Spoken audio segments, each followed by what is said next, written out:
Hello, hello, hello, hello. I really hope I sound good. I'm using a new mic. So let's see how I sound. See if I sound horrifically bad.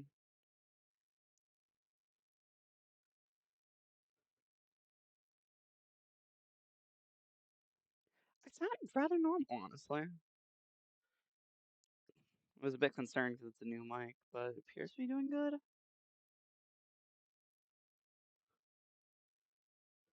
Yeah. Okay. Um, so I got a new headset with one of those mic things attached to it. So hopefully I sound better this stream than usual. Uh, I got this for no particular reason. There's definitely not something special happening tomorrow. Anyway, yep. I probably should have done the solo archipelago goal from the sub, but I'll save that for later because I don't have that much time today. But anyway, make sure game capture is set up properly, and we should be good to start. Uh, as I put in the title, I know basically nothing about this game outside of the fact that, first off, it was free a while ago, hence why I got it, because I'm not going to say no to a free game, especially one with actually positive reviews.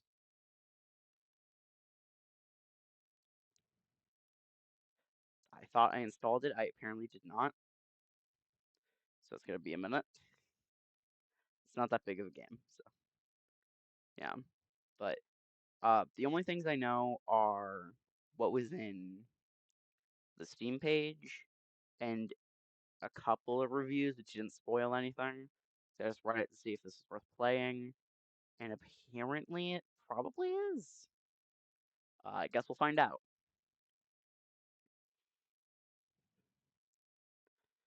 There's definitely not something happening tomorrow that I'm really excited about. That'd be crazy. Let me just make sure this is being pulled up properly. Yes, it is. Make sure this sounds sorry. Trying to make sure this sounds decent.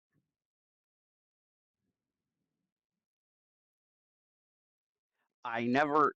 Okay, this is why I tested it. Sorry if I sound bad, by the way. Is it getting captured? It should be getting captured. Let's turn on desktop audio. See if it.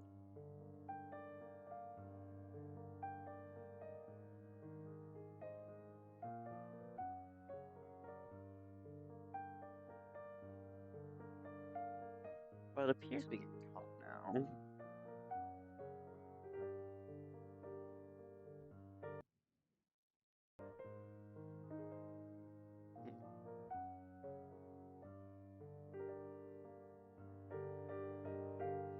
For some reason the game capture's not capturing yet. So I'm just gonna hope that's working properly.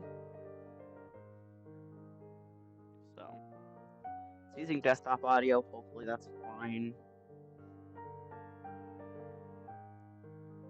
Yeah.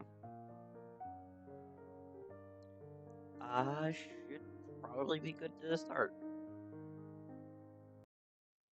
Oh, that closed the game. I'm like, what does this X button do? It just closes the game. God, I'm fucking stupid. Okay. Language English. Yeah. Vibrations. This is being played on mouse and keyboard, so it's probably not gonna matter. But yeah. Tutorial. Introduction. Along the Edge is an interactive graphic novel. During your adventure, you'll be asked to make choices that will define how your story progresses. Some of these choices will have direct consequences, forking the story in one direction instead of the other. However, each of your decisions, even the most insignificant, will have an impact on the personality of the main character, Daphne. When one of your decisions influences Daphne's personality, one or two symbols light up at the top of the screen. Interesting. The star, the globe, the sun, the moon. And along the edge, your decisions are neither good nor bad. However, the sum of your choices always lead to different scenarios. It's impossible to lose in along the edge. The branching of the story opens different narrative hypotheses, shaping your adventure according to your choices. Your progress is saved automatically. You won't be able to change the decisions you've made. Choose wisely. To progress in your reading, click anywhere or press space. During your adventure, you'll be regularly asked to make choices. To validate a choice, click on the corresponding text displayed on the screen, or navigate between the different options with the arrow keys of your keyboard and press space. This is an example of a choice. Choose one of the two options to continue. Tip: to skip forward through the text quickly, you can keep space pressed. In the top left corner of the screen, you'll find the log button. It allows you to read the latest lines of text again. It's also accessible by pressing Tab. On the top right corner of the screen, there's the Options menu. It allows you to access the settings and to quit the game and go back to the main menu. It's also accessible by pressing Escape. Tip: your progress is saved automatically to the story pick up exactly where you left it.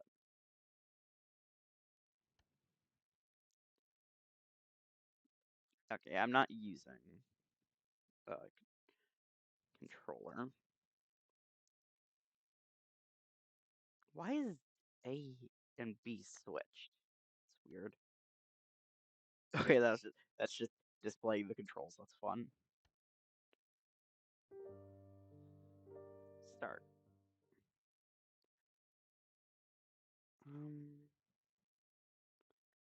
Yeah, I just read that.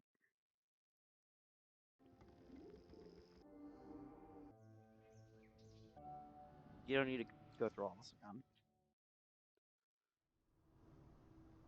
Dr. Durant. So, you're determined then? Yes, I think I need a fresh start. It's inheritance. It's the perfect opportunity to finally turn the page. I know you've convinced yourself of that, but are you sure you really want it?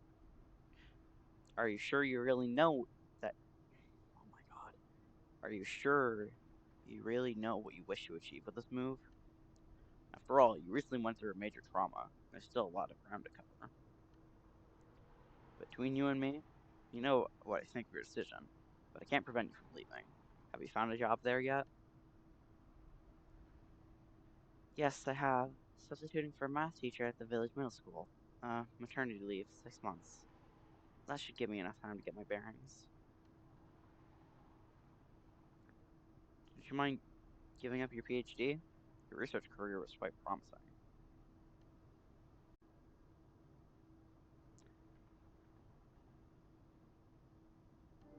I do. Of course, I do.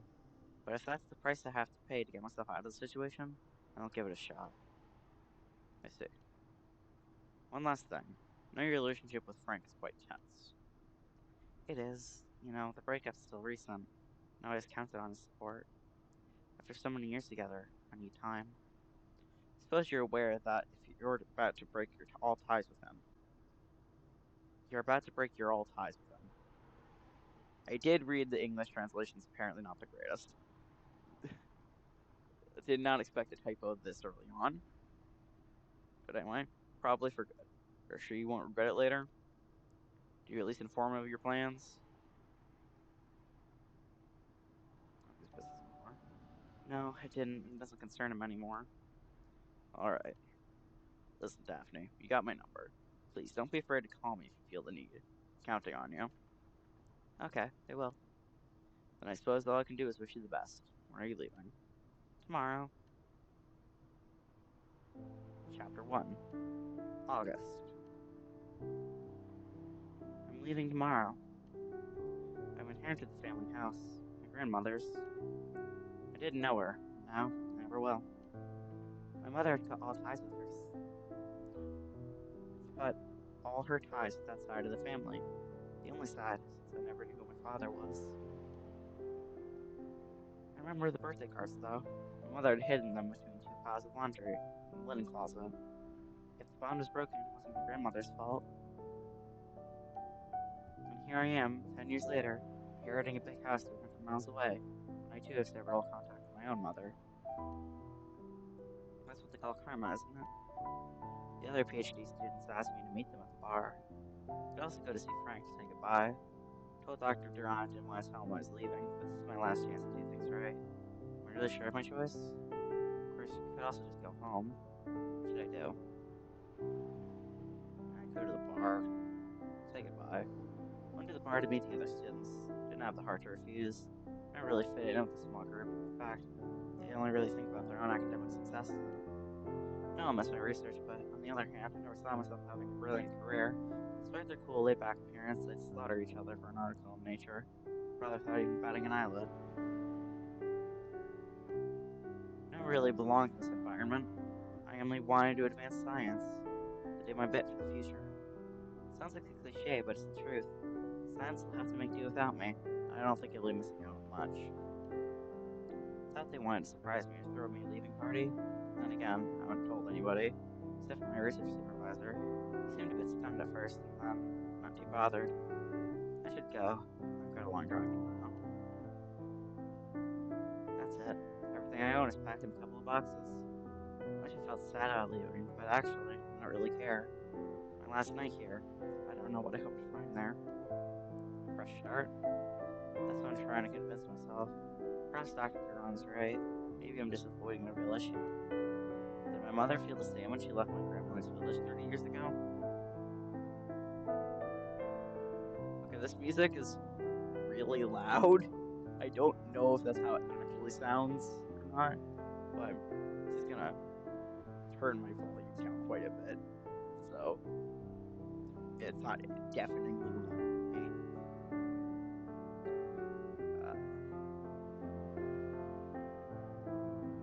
Oh wait, hold on. I forgot the separate headphone slider. The headphones. Don't know why theirs is. Am I following her footsteps despite myself? The difference is that she had me. Me? I'm alone. Whoever's thinking this. I've taken my decision. I can't afford to go back. I can't undo what I've done. I'll try to get some sleep. 300 miles. I got up way too early. It's going to be a long journey. Little by little, civilization slowly gives way to empty spaces. The highway is replaced by interlacing small roads, and the clear directions given on the major routes became a hit and miss search for clues, which gets more and more arduous as I near my destination. The road goes through the village, which I cross in a few moments. I thought I was getting away from the agitation of the city, but all this peace and serenity feels like it's hiding something sinister. Almost ominous. After a couple of miles, I turn onto a dirt track overrun with weeds. I go through the gates marking the limits of the family domain. And then, on the right, I see a small stone house. It must be the lodge where the wardens of the couple live. It was specified in the estate accounts the notary made me sign. I decide to leave the car there. I don't feel like driving the way back in reverse if the track turns out to be a dead end. Walking a bit further, I see a man coming toward me. He's carrying a rifle and holds a dead rabbit by the ears. Hello, miss. You're on private property. Did you take a wrong turn? Hello. Looking for the Delator family domain. Am I in the right place? Oh, you're not lost then. Why are you here? I'm Daphne. Adelaide's granddaughter. Gradbertin. I'm the warden. Nobody told me you were coming. Is the house open? No. Well, yes. It's been a couple of months now since Mr. Delator passed away. While Cuberta and we've made sure everything's weatherproof, but the door is unlocked. Really? Well, the only path goes past our house, and there aren't many visitors anyway. Villagers usually avoid coming up here, you know. Why do they avoid the house? People get worked up over nothing around here. An old lady living alone in a big house who doesn't go out much. That's enough to make them talk. Thank you. I'll be in the house if you're looking for me. I'll send you my wife, Gilbert. She'll help you open the shutters. Just follow the path. Not very far. You can't get lost. Alright. Bye, Mr. Payne. Have a nice day. About 100 yards further on, the path in the woods ends and I see the house, standing in a kind of clearing. Although several generations of Delators have lived here, for me this is the first time I've ever seen these days. The building's impressive, with the tower at the center of the facade. The last vestige of an earlier castle and surely the origin of my family name. As promised, the door isn't locked, but so a small entrance hall plunged in darkness. As I cross the threshold, the chill of the old stone strikes me, slicing through the searing heat of the midday sun shining over the garden. Despite the gloom, I can make out the edges of the room, no intimidating in its vastness, which makes a change from the tiny sitting apartments I'm used to. Struggling to open one of the windows to get the light in when a voice from the entrance startles me. Miss? An old woman stands on the threshold. Yes? My husband told me you were coming to the house. Are you planning to stay for the night? Much more than the night. I'm moving in. Oh, and please, call me Daphne. I don't get more than enough miss when I start work at school. Did they tell you about the succession? So you're Madame's granddaughter then? She used to talk about you a lot, you know. I remember you. Well, I mean, it was a long time ago. You were still a baby when Sophie left. Madame never got over it. Well, I'm sure you've got a lot to tell me, but can you do it while you help me open the shutters? Oh, of course, I'm sorry. So you moving into the castle? You're gonna work in the village school, aren't you? Yes, I'm a math teacher. I'm gonna teach there. Well, at least for the next 6 months as a substitute. So, tell me, how do you want to do this? I mean, I know you've been working for my grandmother. I'm not sure I can afford your services if you see what I mean. The inheritance better left me enough to cover the cost of the house for a couple of years. Oh, don't worry. Gerard and I retired 2 years ago, but Madame didn't forget us in her will. She was kind enough to leave us the lodge to live out for our days. Aw, that's nice. We'll help for as long as we're able, my husband and I. We've done this all our life. Hard work doesn't scare us. Anyway, we'd be bored with nothing to do all day.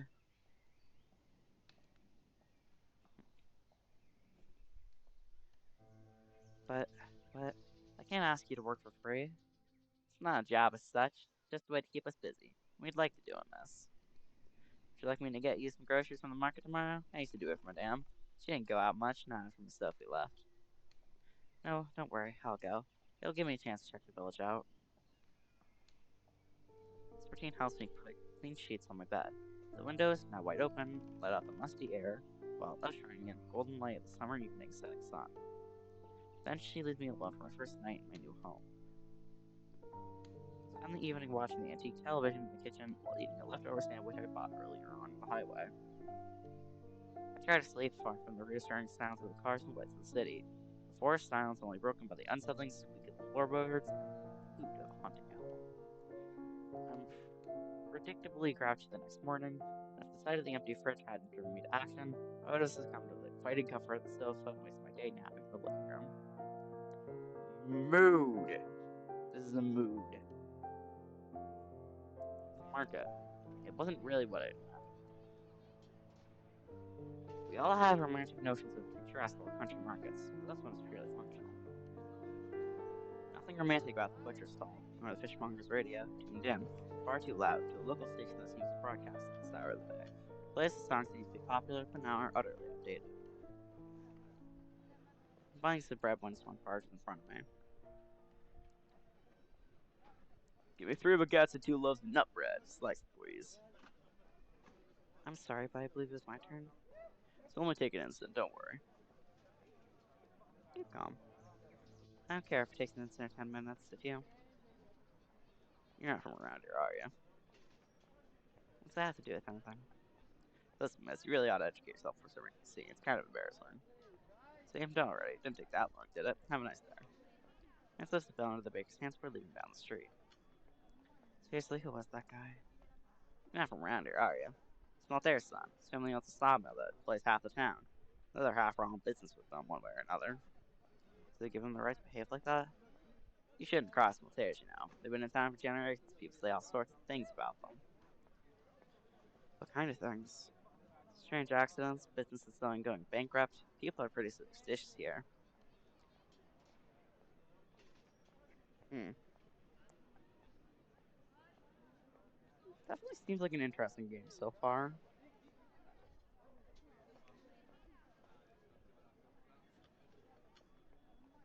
Hydration. Honestly, kinda like it. It's a bit unique. Um, really? Well, this is the countryside. I suppose a lot of people here still believe in that kind of stuff.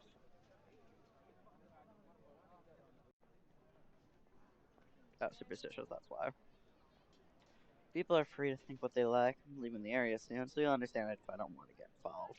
The others told me to watch out for that family. I don't want any trouble. I see. I realize I've already been here a few days, and I haven't taken the time to visit the house properly yet. On a busy schedule, I confined myself to the main rooms.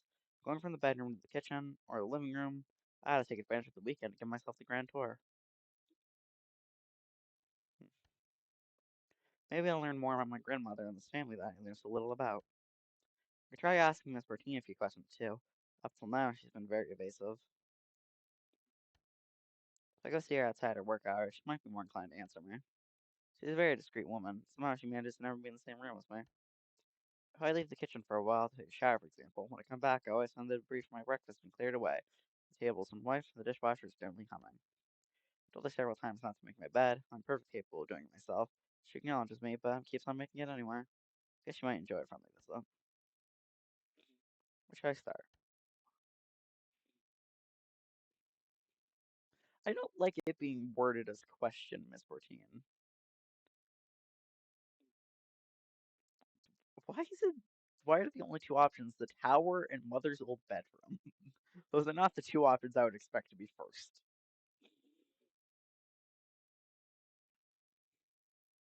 Tower in question would feel like I don't really want to do mother's old bedroom first. But these two both feel like they should be done later. So bedroom.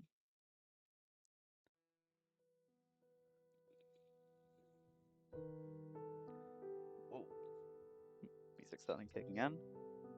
My grandmother lived alone in this big house, so she kept most of the rooms shut and just stayed on the ground floor, on the west side of the building. Taking over her living quarters then. The nights getting colder, glad I don't have to keep the whole house warm. I look over the other rooms, the parlors on the ground floor, and the multiple bedrooms above. Everything seems frozen in time. The furniture is covered with white linen sheets, perhaps waiting for better days to return, like the days before Adelaide was a widow when my mother still lived under her roof. I think it's just maybe that my nose is stuffy, but this feels so wrong. It's also just because I'm not used to having this headset. It feels weird. Her old bedroom hasn't changed. Still the room of a teenage girl, even if I can see that someone had hastily made room for me. The baby that's been born. There are still band posters from another age pinned to the walls in the crib where I might have spent my first few nights before my mother decided to leave. There aren't any white linen sheets to protect the furniture in this room. It looks as though it's been cleaned up very recently. What should I do next?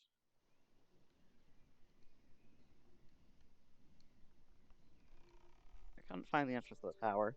Searched inside and outside the house, but no door seems to lead to it.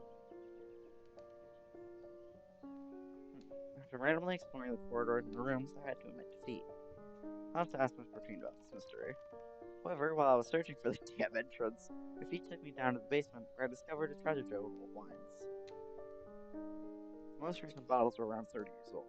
Yes, my grandmother wasn't much of a drinker. The wine cellar must have remained untouched since her husband passed away. Did my mother come here during her teen years, defying her parents' rules, steal a bottle to share with her friends from the village? Was that conceived during one of those parties, celebrated by sacrificing these rare vintages on the altar of youth? With my mother, Sophie, not sober enough to resist the charms of some young local farmer? When I was old enough to ask her, she always told me with a dismissive wave of her hand that my father was from the village and hadn't wanted to recognize the child he hadn't asked for. All in all, she said we were better off without him. Maybe I could bring a bottle this routine. Don't. No, it's a bad idea. And getting drunk like that in the middle of the day, it's not like me at all.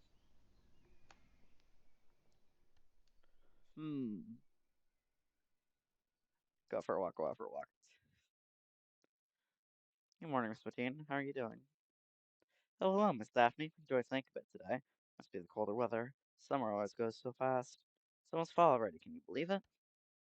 That's enough about me. You haven't come around here to listen to an old woman complaining about her aches and pains. How can I help you, miss? Oh, I suppose. Tell me what it's like in the old days before my mom left, I mean. The end was already in sight when your mother left, I may say so, miss. Normally your grandmother, Madame Adelaide, and Miss Sophie living here. Your grandfather died when your mother was still a little girl. An illness that took him without warning. The doctors couldn't do anything for the poor man. But back when I arrived here, things were different. There were lots of people living in the castle. Cousins, uncles, aunts, and a whole gaggle of children. This is what happened. I don't really know. It just happened. There were unexplained deaths, accidents. Some of them left the area, and we never heard from them again. Everything started to go downhill when the Maltese bought the sawmill.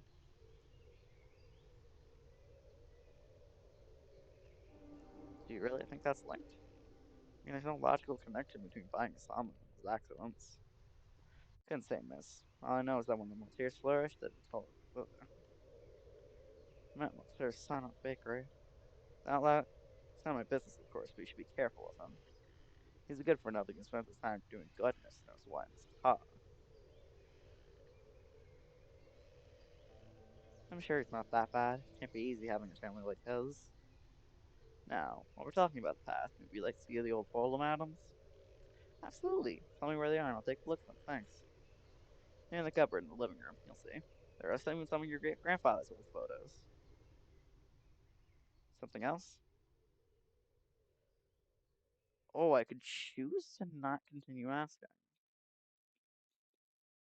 Interesting. I couldn't find the entrance to the tower. You know how to get inside? Well, I couldn't say, miss. No, I couldn't tell you how to get in if my life depended on it.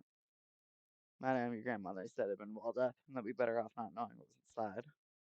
Do you mean that no one's been inside the tower for, what, 30 years? 40? Goodness me, much more than that. 67, we've been living here since I was 14. The tower's always been that way. So nobody knows what's in the tower? But surely you must have some idea, don't you? Must have heard talk in the village, right? Well, it's just gossip. A waste of breath is what it is.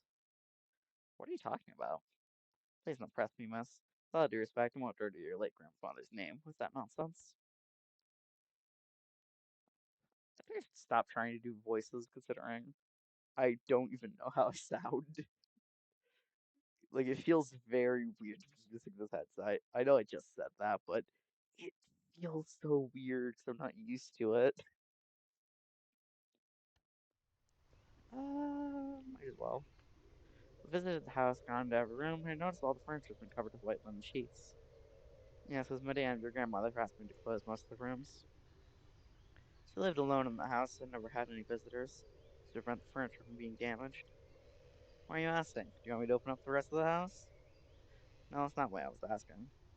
One of the rooms, I'm guessing it's my mother's old bedroom. But it wasn't enclosed like the others.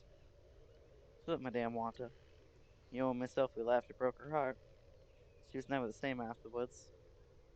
I just realized I said I wouldn't keep doing the voices, and I just instinctively did. Now we'll see. If I should stop at some point, don't be concerned. Until the day she died, she never gave up hope your mother would come back. She asked me to make up her room every day, just in case, she'd say. Fuck, that's depressing. Something else? Sorry, I didn't mean to disturb you. I'll come back later. Um, oh. Found the photos where Miss Martina told me they would be. Discovered my great-grandfather had an early passion for the darkroom, that his photographs from the last century had survived time. My family was larger then, a swarm of children in the gardens and large tables at the holiday gatherings. Worry could be read on the faces of the adults and the future ruin and dereliction. The house still tore, could already crack the walls and yellowed wallpaper. didn't show me sold daguerreotypes? What are these words?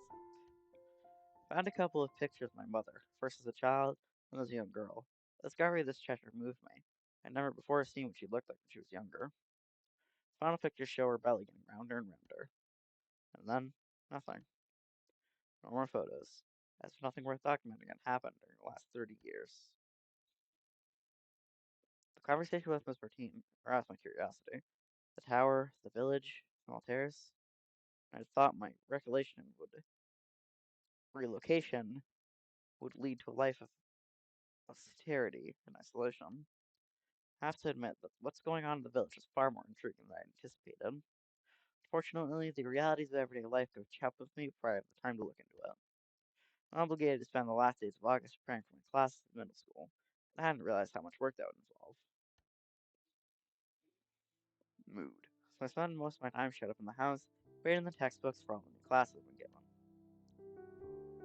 Then, the first day of school arrived, and I quickly found my bearings in the new job. I'd never have believed I'd get so much satisfaction and pleasure from teaching mathematics. So I quickly got into a routine. Days began to pass me by like trains.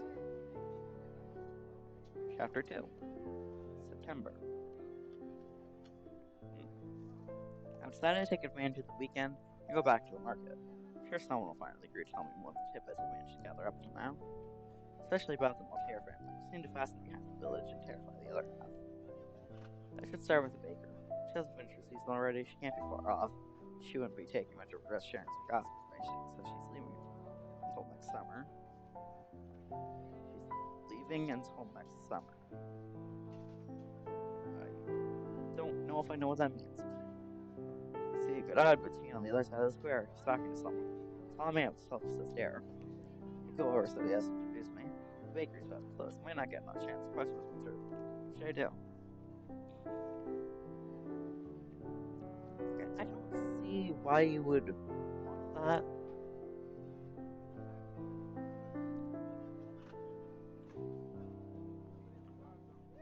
Oh, oh wait. Mr. Boutine is the guy. He's the one who's doing the stuff at the house. But I think the bakery is probably better. Worst case scenario, get some bread. Hello, Miss Butchard. Ah, hello, Miss. You're in luck. I was just about to close. Are you finishing the season soon? Yes, I am. We're into a bit more into September than we planned, but that's it. We're calling it a day. 2 weeks vacation, and then we're moving to the Alps. Husband and I. We're doing the ski season there. Oh, that'll make a change. Glad to be leaving. The money's not bad, but I don't like the atmosphere around here. So it'll be one baguette as usual? Yes, I wanted to ask. Yes? What do you know about the Maltese? Told you we don't want to talk about them. I don't want any trouble. Hmm.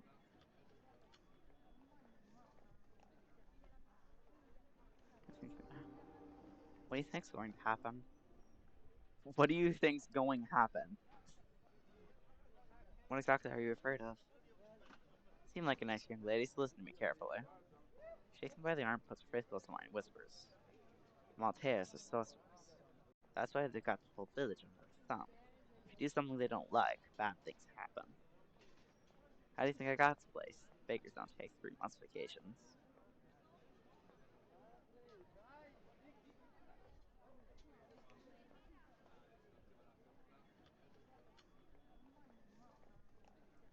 Mr. Blanchard, the owner of the shop, 3 months in the hospital. Psycho. A lot. The poor man fell down the stairs. The other shopkeepers, they told me he had words with the mayor. With the mayor? Well, yes. It is Maltaire. He's the mayor of the village, don't you know? No, I didn't. Apparently they were talking one evening, some pretty horrible about the land register. Found that wasn't at the right place or something. And then bam, the next day he falls down the stairs just like that. What's impossible? It must be a coincidence. That type of thing doesn't happen in real life. When it happens once, it's a coincidence. But when it happens every time someone gives them Maltaire's any trouble. Hmm.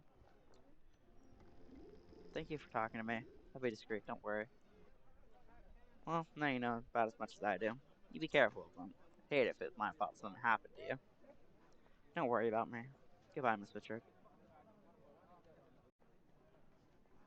Glanced around for Miss Bertine and Mr. Companion, but they're already gone. Too bad. I go around the shops, trying to find out about the Monteros that buy fresh contents from the refrigerator. Fortunately, now that I've been identified as the young Harris, the tongues are tied. Villagers have become surly, polite, yet distinct. Carrying my groceries to the car against the rain. Just a stop for the whole weekend, beginning of the next week. Huh. I'm at school teaching geometry to my 6th grade class, and the weather finally brings us a glimpse of the sun. Their split short-lived, when a bit later I discovered someone to the principal's office in my locker. Even though I'm now on the other side of the fence, and I no longer risk attention, I admit it worries me a little, adding a sense of menace to this otherwise serene September day. When I venture into the principal's office, I discover Mr. Chestnut, the principal, in a heated debate with someone who I guess is the irate mother of one of my pupils.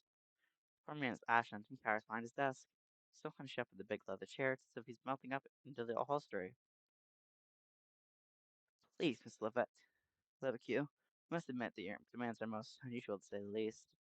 We have nothing but praise for Miss Delatorre's professionalism and her devotion to teaching in mathematics.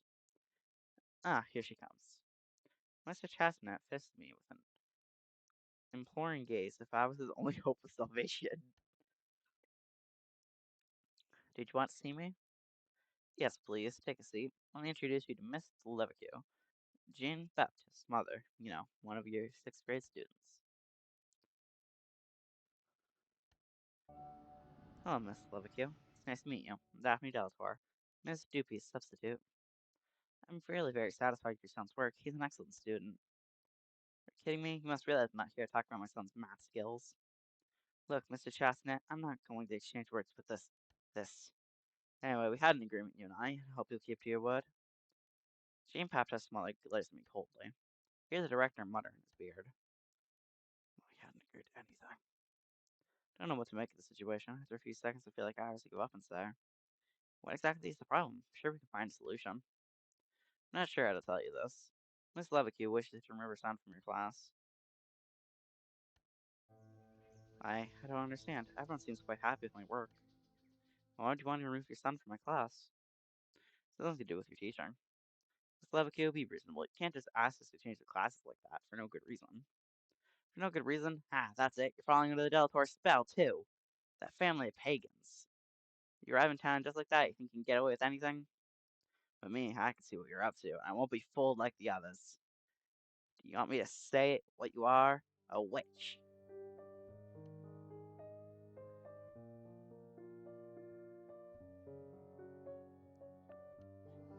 I don't appreciate your insinuations. I will not have my name associated with your archaic superstitions. I'm a scientist, and I assure you that I won't believe any of this nonsense. And you, Mr. Chestnut, I hope you won't let yourself be influenced by these medieval beliefs. I happily continue to explain myself, but Mr. Chestnut interrupts to cut short the discussion. You see, I'm sure that if we discuss it rationally, we could come to a consensus. I trust you reassured, Miss Levique. Miss Delatorre, hope I can rely on you to take good care of dear Jean Baptiste process. Of course, sir. I'll pay special attention. What? Oh, you're in it together. There's no other explanation. You, Delatorre, you won't get away with this. You haven't heard the last of me. That warning, she leaves the room, slamming the door behind her. It's an awkward silence, which is quickly broken by John Chestnut. That's the 3rd time she's burst into my office for this nonsense. But all you want, Daphne. You're welcome, Mr. Chestnut. Soothing parents' irrational fears is also part of the job description. I'm getting a lot of suns, I think. When I finally get out of school, it's almost dark and rain is pouring down again. So as today's events hadn't already annoyed me enough. Can't believe that woman came to criticize my work. On what grounds? I mean, could she have been more bogus? Seriously, this isn't the Middle Ages. Sure, they'd have burnt me at the stake for less back then. Because some stupid superstitions. I lit a cigarette and was sitting by the window brooding over these thoughts. Suddenly, the headlights of a car illuminate the bend in the road. To my surprise, it turns out the gang comes up the lane to the house. Who would visit me this late? Can't recognize the grubby gray van with the letter on its roof and the hastily patched up right wing mirror. How is this possible? What is he doing here? Run down the stairs. Open the front door. Frank? There he is, my ex-lover at the door, drenched by the relentless rain. Heart sinks at the thought of seeing him, talking to him once again. Just when I'd resigned myself to the fact he was a remnant of the past. First happy, then not so much. How did he know? How did he find me? I hadn't even told him I was leaving. Daphne, how long do you plan on making me wait in the rain? We need to talk. But, what are you doing here? Frank stands in the hall watching me, clearly annoyed. I'm fine, thanks for asking. No, we broke up, but didn't you even cross your mind to call and let me know that you were moving to the other side of the country? I mean, what do you mean? Come on, explain. I couldn't do it. I couldn't call you, doing the breakup and everything else. I needed to go, Oh no, you're getting off like that. I know what you're up to. You didn't really want to see me again. You would have redirected your mail.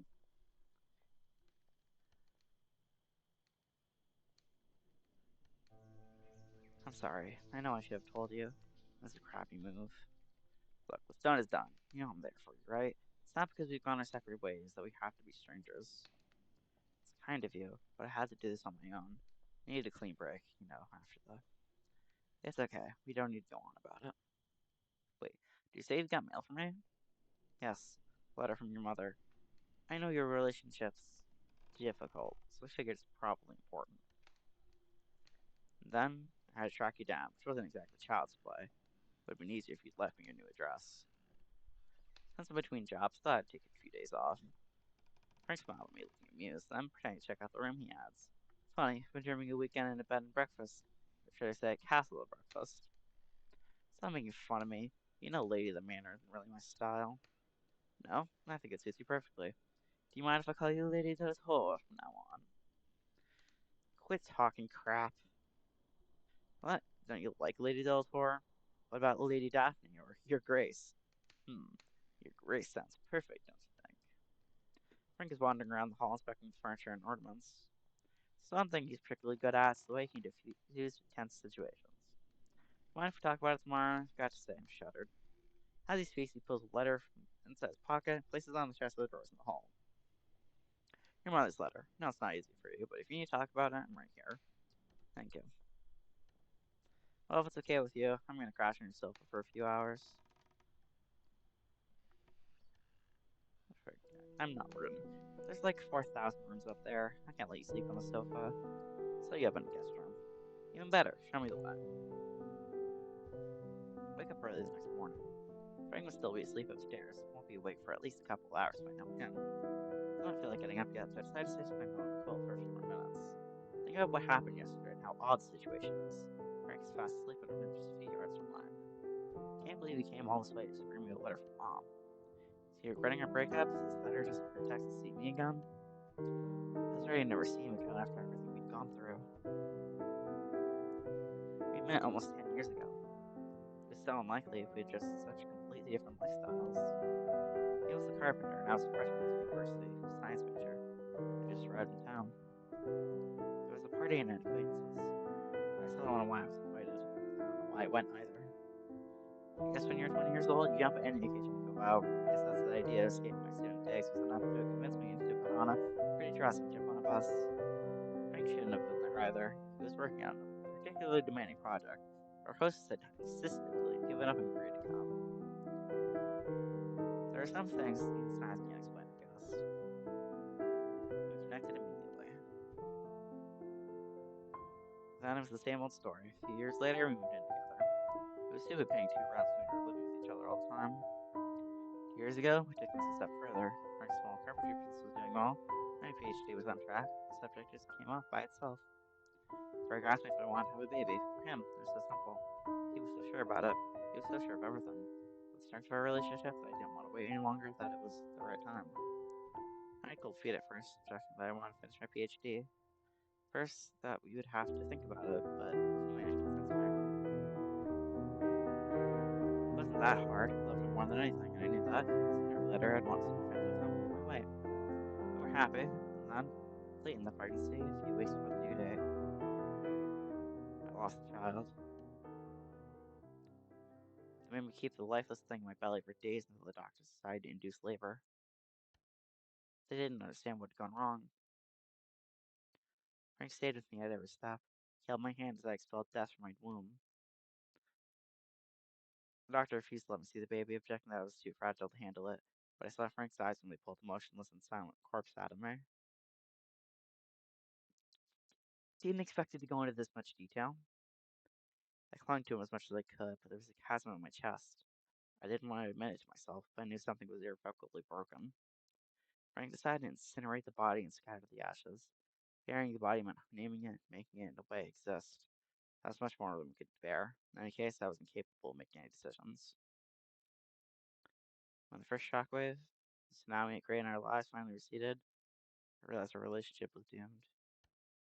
We did all we could to overcome the misery, but sooner or later, we had to face facts.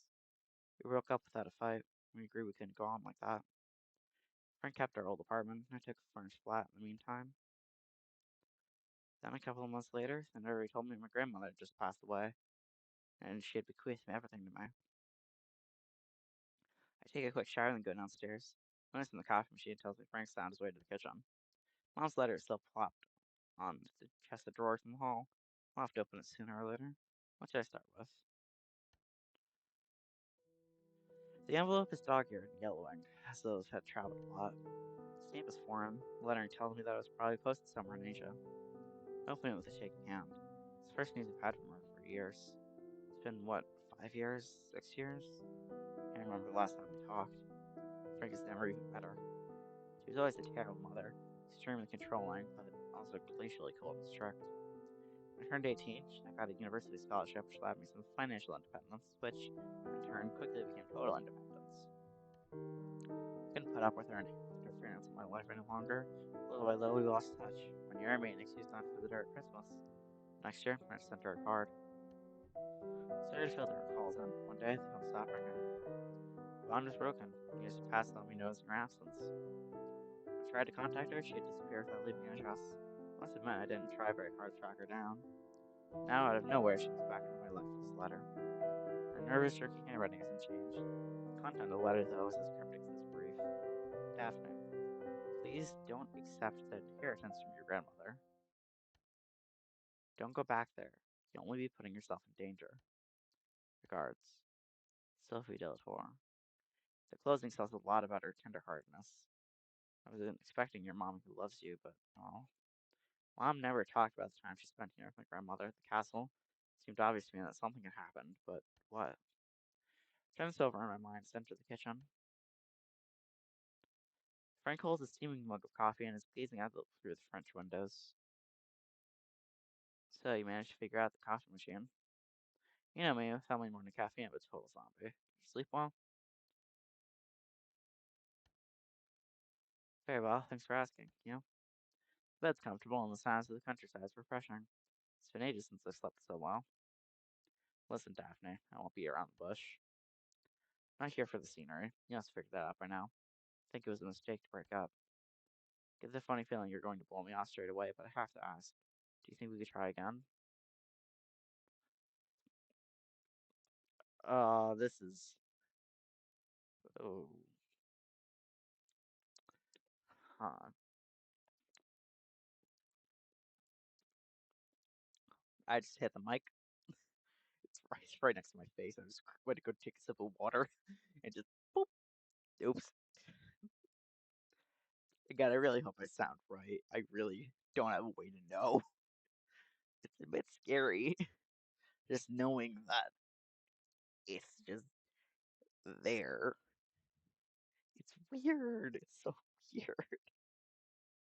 I'm not used to this. This is probably the funniest game I could have. No, it's not the funniest game I could have picked for this, but it is a funny game to pick for being the way I tested the mic on. Anyway.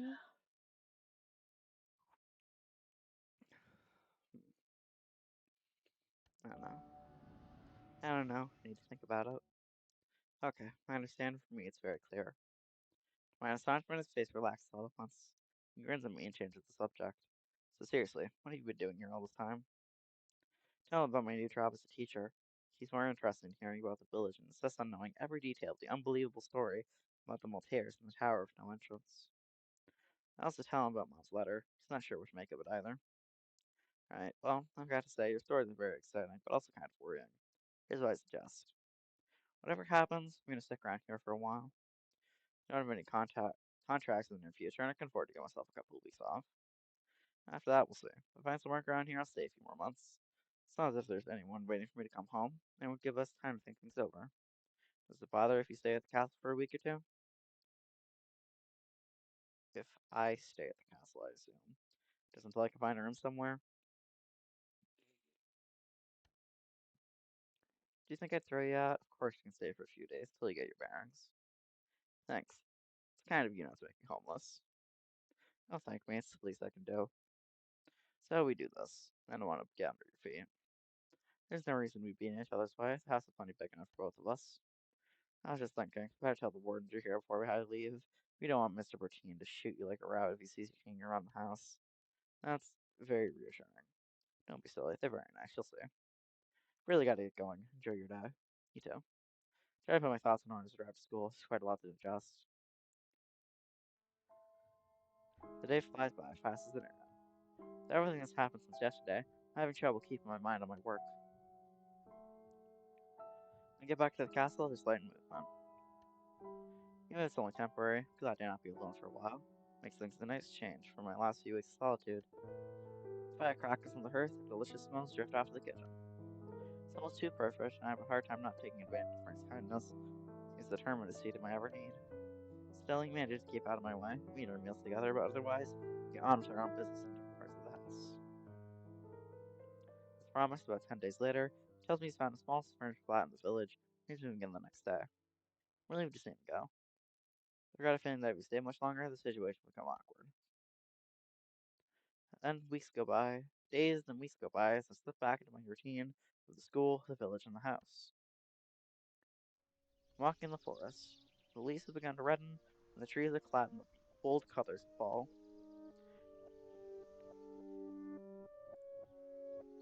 The music feels very weird. It's getting late, but I'm too busy strolling along the path.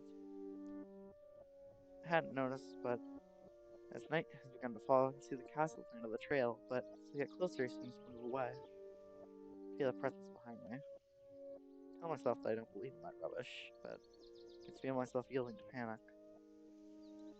I begin to run. The house has disappeared completely, and I find myself in some kind of meadow. Something in the middle, something that softly rejects the moonlight. As I get closer, I discover it's an oval pool filled with silvery liquid. The image reflects on the surface of me, but not me at the same time. The sensation of distance gets stronger as I draw nearer. I can make out my facial features, but something has changed. I wear a severe skirt suit, not the kind of thing I have in my wardrobe. Something in my bearing gives me an air of authority, of confidence. I notice my hair wrapped in a tight bun, a heavy fringe that now covers my forehead.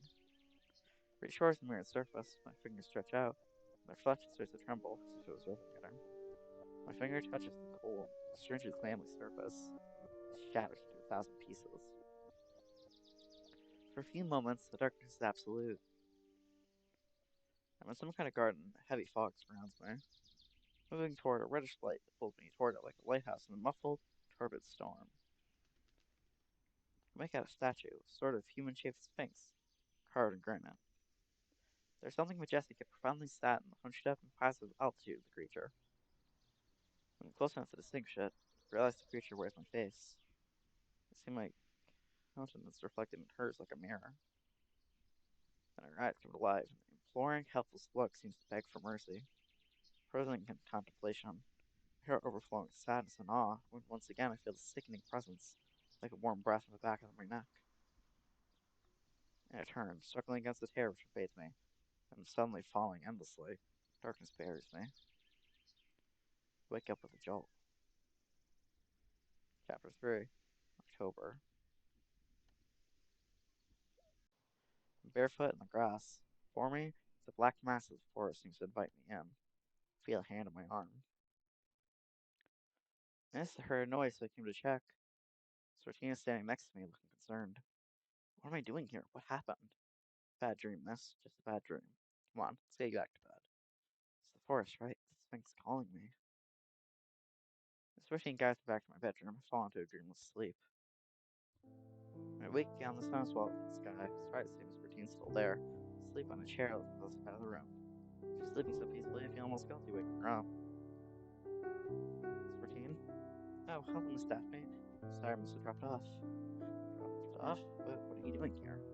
I don't remember. He gave us quite a fright last night. My Grad heard you go out. She heard a noise, went to check what it was. When he saw it was you, he woke me up so I could take you back to bed. We're used to it anyway. We used to have to madame your grandmother quite often. Once or twice a month we find her wandering in the garden, and we had to put her back to bed. Must be the moon. The moon? Well, I guess. She always did it when the moon was full. You know what to say, don't you, about the full moon?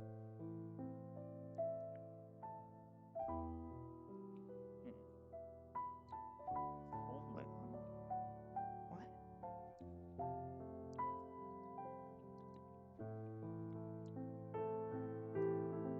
I don't know, honestly. I don't know.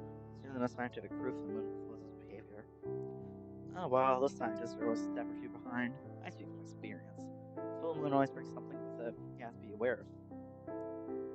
You have to beware of full moon dreams. Ignoring the spelling errors, this does seem to be a well-written game for the most part. At this point.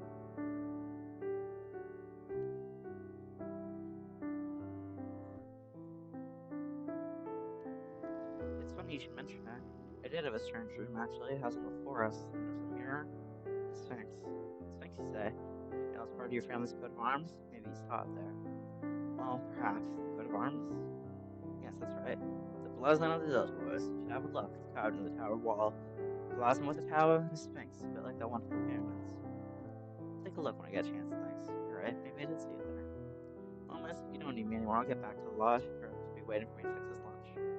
Yes, of course, after you go. I know I can look after myself. In that case, have a good day, miss. If you need anything at all, just let me know. Miss Routine goes, leaving me alone with my questions. I telling myself that this might be the moment to call Mr. Durant. Said I could call him if I felt the need and afraid the time has come. Maybe I'll have some answers. I can't do any harm in any case. Pick up the phone and dial his number. Hello? Mr. Durant? It's Daphne Delator. Ah, hello, Daphne. Where are you calling? Well, you told me I could call. True, but you haven't been in touch since August, and now you're calling me on a Sunday morning. I'm guessing it must be important. Oh, I'm so sorry, I didn't realize. I can call you back tomorrow if you prefer. No, you're right to call me. That's precisely why I gave you this number. I'll be more tuned in now than I would be in routine patients tomorrow. Please run through everything's happened since I arrived here with the recurring dream and with what happened last night. Listen, Daphne, I understand why you called me, but there's no cause for alarm. There's no proven treatment for somnambulism, and everything suggests it's an isolated crisis, certainly due to your new environment. But you must have an explanation for the dream, don't you? Well, for that, we can look into psychoanalysis. Tell me, how would you interpret it?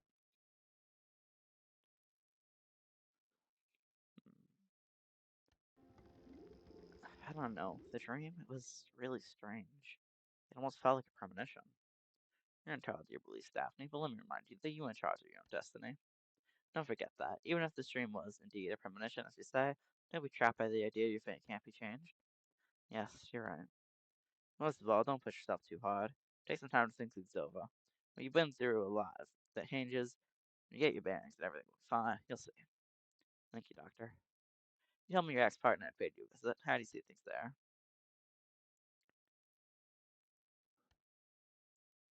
I'm not sure. Sometimes I ask myself if I wasn't too hard on him.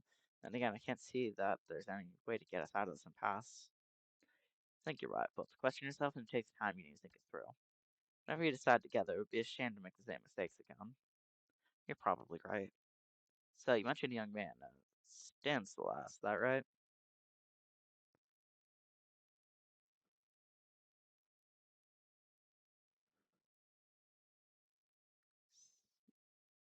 Who?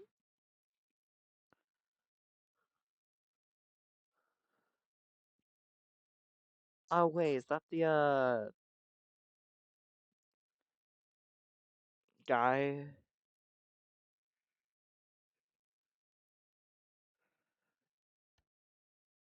Yes, I did, but I don't see what he's got to do with my relationship with Frank. I forgot to turn on Do Not Disturb.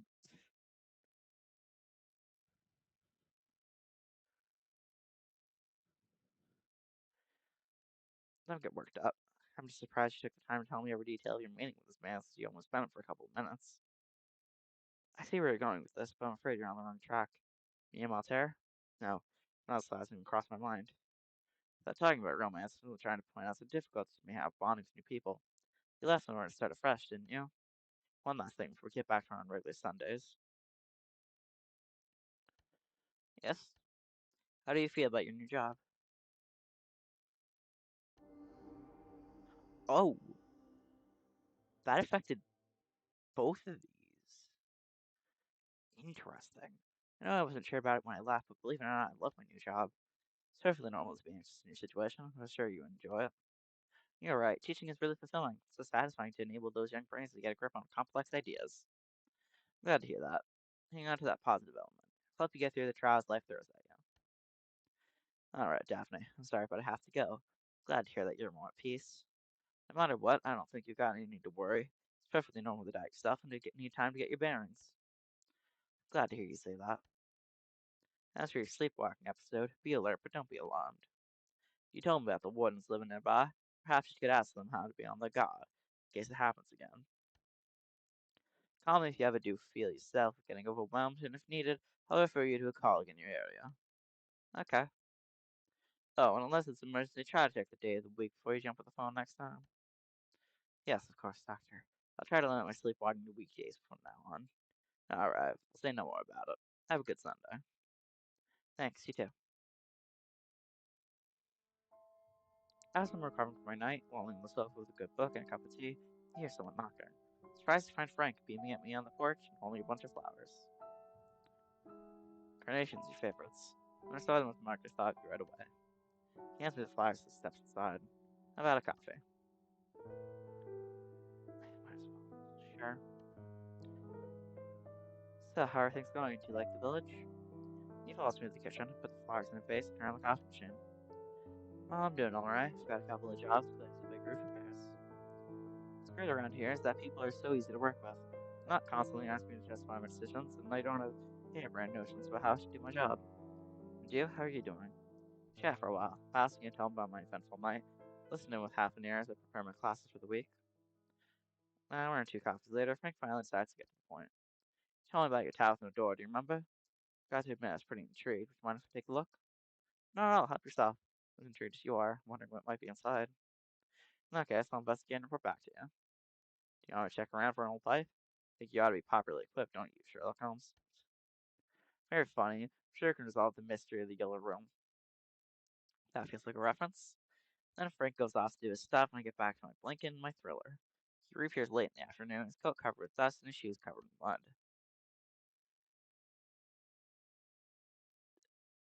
Oh, he looks so disheveled. So, from the look on your face, I'm guessing it wasn't elementary, my dear Watson. No, perhaps I'm at defeat. So, what are your conclusions? There must be an entrance somewhere, but I couldn't find it. Tried to get in by the wall with the ladder, but the air slits are too narrow and too deep. Can't see anything inside, let alone get in unless I blow up the wall. Miss Bertine caught me doing my acrobatic act, so I took the chance to ask her a few questions. Apparently, she's got no idea what's inside either. Hmm. Interesting. I told you so.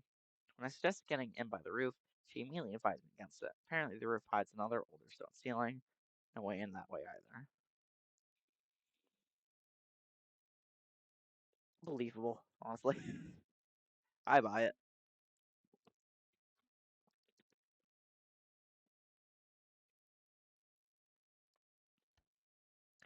I'm thinking about the kind of scaffolding I need to get up there. I think I'll take your word for it. Well, at least you tried. Sure. Well, I better go. I've got a big day tomorrow. Thanks for the coffee. You're welcome. See you later. See you. I didn't dream that night. Monday was particularly tiresome. I don't know if the students are conspiring to wind me up, or if it's just that I'm not completely over my disturbing weekend. Top it off as I head to the school gates. I see Miss Levacue glaring balefully at me while she waits for her son. I suppose she'll leap on the chance of keeping me neutral. For my long day, it's tempting to try and dodge her, even when it's not very professional. As I'm weighing up the pros and cons, I realize she's already starting towards me. What should I do? I'm bracing myself for an unpleasant 15 minutes when I feel a hand on my arm.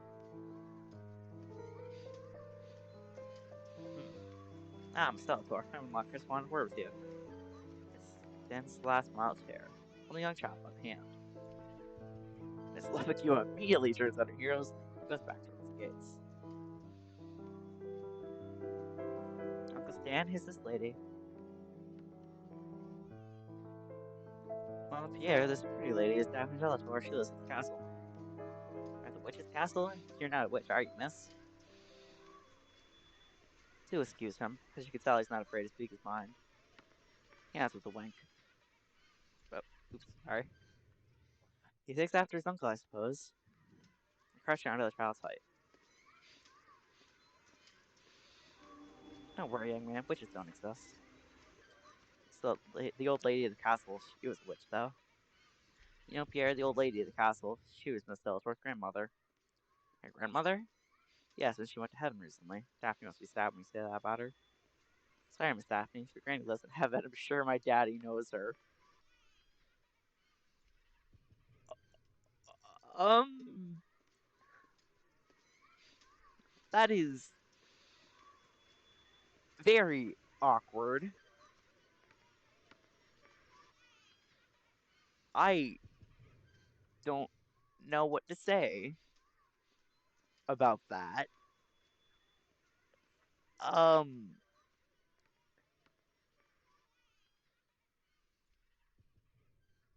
okay.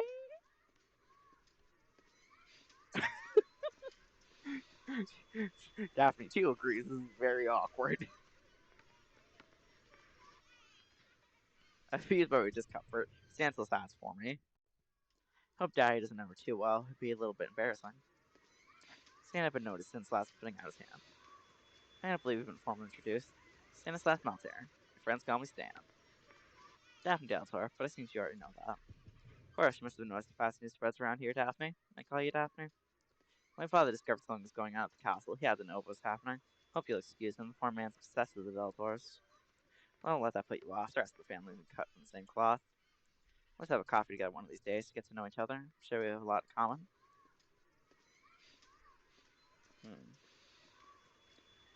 Before I have a chance to answer, he adds, by the way, did you receive your invitation to the cocktail party? Cocktail party? I do hope you'll come. My father always makes me attend, but it's atrociously stuffy. Uncle Stan, can we go for my snack? Yes, Pierre, in a minute. Well, Junior wants a snack. We better go. Say goodbye to Daphne, Pierre. Hey, my name's Pierre Viez, not Junior. Child takes my hand. Will you come with us, Auntie Daphne? That's that's funny. I think he might have adopted you.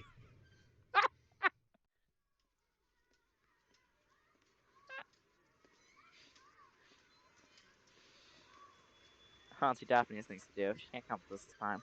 Come on, let's go home. You're driving. For real? Of course not. Daphne, it was lovely to meet you. See you soon. In a few months, Dan and Junior have disappeared in a sports car and I'm less speechless on the sidewalk, trying to spread out what just happened.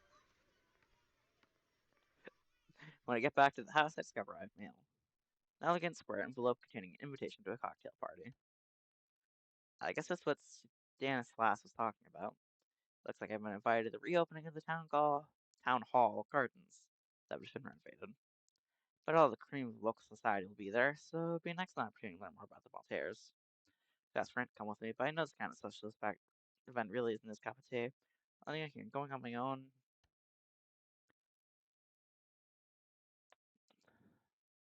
There's no option to say no. Hmm.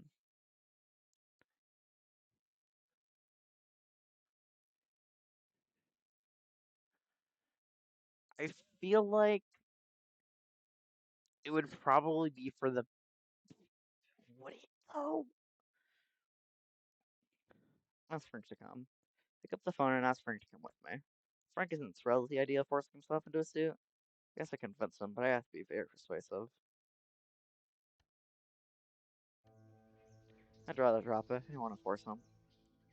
D-Day arrives fast. As I start to prepare for the evening, I'm confronted with a quandary. To deduce from the elegance of the invitation card that proper attire is required, so I guess it's not jeans and skirt kind of deal.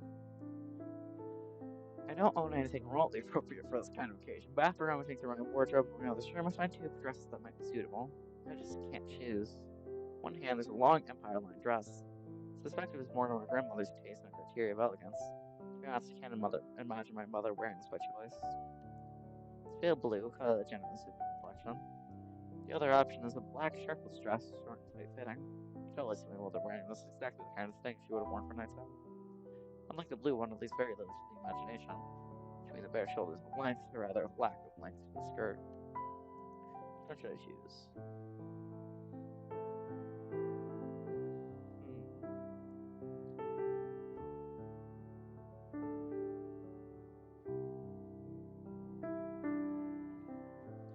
This doesn't feel like it really should matter that much.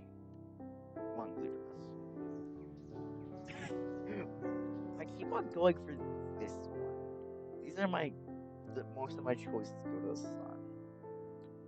Might be a bit overdressed, but I think this is the most sensible option.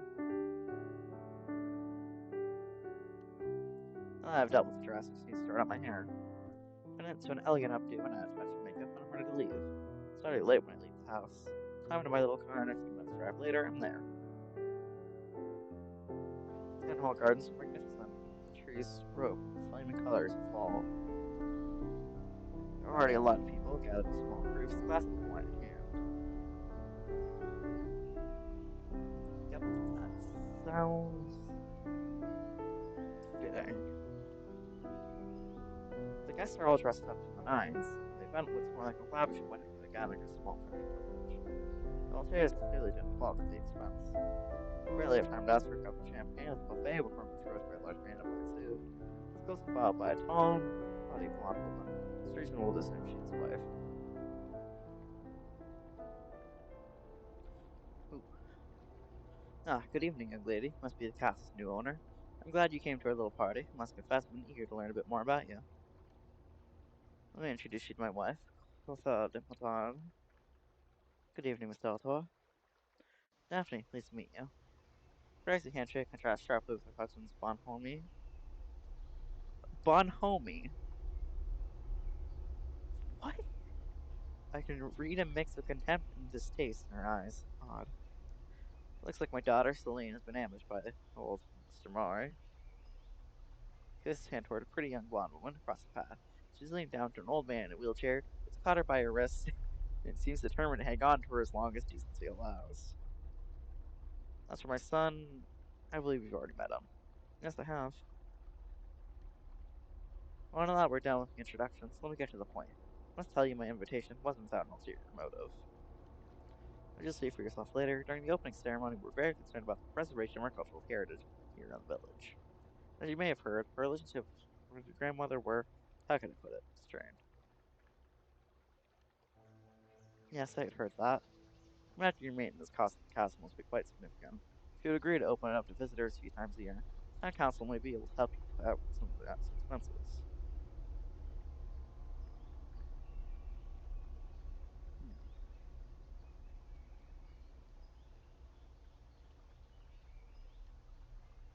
Look, I'm not comfortable with the idea of opening my home up to strangers. I understand your objections, but I would assure you your private life will be preserved. The most intriguing, interesting part of the building is the tower. I'm starting to think about opening only that part up to the public. But let me tell them you're going to take some persuading. But I do hope that whatever may have happened in the past between the Maltese and Delators won't be an obstacle or possible collaboration. Anyway, let me assure you that I have the very best intentions and hope with all my heart that your move here will signal a new cordiality between our families. Can you tell me what happened exactly between the Maltese and Delators? This village is a hornet's nest. The smallest trifles can take on enormous proportions. My grandfather had a grudge against the Delators when I was born. I'm not sure even he knew the origins of the quarrel. You're right, it doesn't matter anymore. We need to move on. My thoughts exactly. Look, we delayed to continue our discussion, but unfortunately, duty calls. Have a nice evening. You too. Viz Maltier disappeared into the crowd. Now I know who the other Melodies in the family are. I'll be able to question them directly. Celine is still dealing with the old man and Clothilde. Her mother is taking advantage of her husband's departure to move over to the buffet. After all, I'm not obligated to make small talk. I also decided to heat it up and go home. What should I do? Hmm.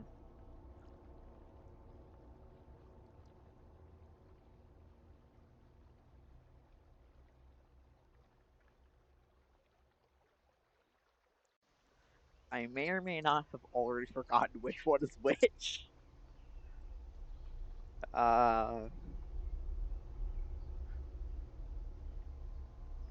think you were the one by the old man. Let's save you from that scenario.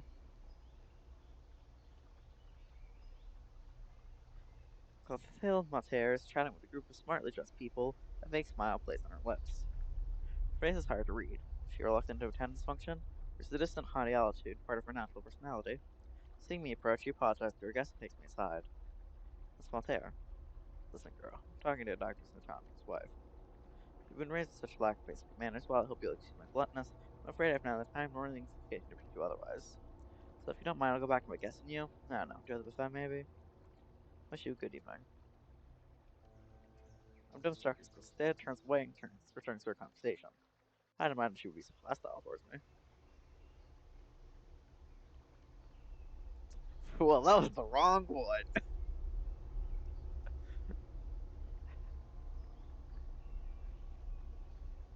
I did not think that would go that way. When she sees me approaching, Celine seizes her chance and manages finally to extricate herself from Mr. Morris' clutches. For an instant, her eyes are full of gratitude and relief, then she comes towards me with a large smile.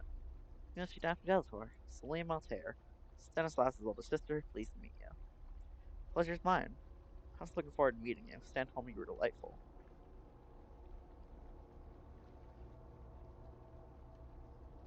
Yes, indeed, he was picking your son up at the end of the school day. Ah, see my little treasure. Hope he was behaving himself. He's been a bit of a handful since his father passed away. It's not always easy. Sorry to hear that. Thank you. It's kind of you to say that. It's been hard, but it's starting to get easier one day at a time. That Stan's been fantastic. He's kept me afloat during the hard times after the accident. And he's been taking such good care of his little nephew. Actually, he's told me a lot about you. Really? He told you about me? He did, and I want to apologize for his behavior. I know what he can be like around women. Probably won't like me telling you this, but I think you made quite an impression on him. I must admit, he made quite an impression on me, too. Celine beams at me. I knew it. Excuse my excitement, but I was so delighted. You seem like a nice girl, reliable, exactly the kind of person Stan needs. That is not what I was getting at whatsoever. You know, he's never had much luck with women. Couldn't tell you why, but it feels right with you. And his relationship with our parents is quite strained. If he could shake himself free of the family a bit, it would do him a lot of good. Problem is that he's the kind of person that has to be pushed around to prove himself. I'm just saying, there's no pressure, but I'm counting on you, Daphne. She burst out laughing. But enough about my brother. Tell me about yourself. What do you do for a living? How do you like it here in the village? We talked for a good 20 minutes. Celine seems kind of not going, but I can't decide if it's not all just a front. Her attention seems to wander quite often, until, without notice, she disappears from the town hall, leaving me hanging. There's a ripple in the crowd. The guests are gathering around the platform. Suppose the unveiling ceremony is about to begin. Someone is walking against the current, pushing the crowd in my direction. Oh, he's drunk. He is so drunk. Also, I'm sorry if the chair movement makes noise still. There's really not much I can do about that. Consider I keep on switching my positions, no matter what or when or where I'm streaming. Daphne? Stanislaus carrying a glass of wine looking rather drunk. You came. Great. Are you alright? Something tells me you've had a bit too much to drink, haven't you? Too much? Nah, just swallowing a stag to get through the old man's speech. Come with me. Your sister must be around here somewhere. Turn right back to him looking for Celine, who should know what to do with her brother in this kind of situation. Barely have time to turn around when Stan twirls me back, pulling me against him. Look into his eyes and I understand perfectly well what's about to happen. Trying to hold him back, but exhaling wine fumes in my face, his mouth presses down on mine. Luckily, I'm saved by a raspy voice that stops Stan's glass in its track. Oh, isn't it enough for you that you corrupt our youth? Beatrice Levicue stands next to us, glaring at me. Calm down, Miss Levicue. I was just leaving. If you just. Beatrice doesn't let me finish my sentence, but throws the contents of her glass of red wine in my face. That's for you, you filthy. Surprised by the attack, I take a step backward and stumble. Feel a sharp pain in my left hand. Feel my cheeks flushing. A ball of hate seems to blaze inside my chest. Filthy what? Filthy witch? Is that what you wanted to say? Stanislaus helps me up. Feel something warm creep down my finger and realize I must have cut my hand when I fell. See, now I'm injured. Are you happy? Since I'm a filthy witch, I'll curse you. You'll pay for what you've done to me today. Is that what you wanted? Are you satisfied? From my sources, as you say, I went up on my powers to good use. Daphne, your hand. Blood has been drawn. Careful with what you're about to. Perverse satisfaction in which Miss Levicue turned white as a sheet. Mother gaze until she lowers her head and runs away. Sam puts his hand on my shoulder and shakes me gently. Daphne? Daphne, do you realize what?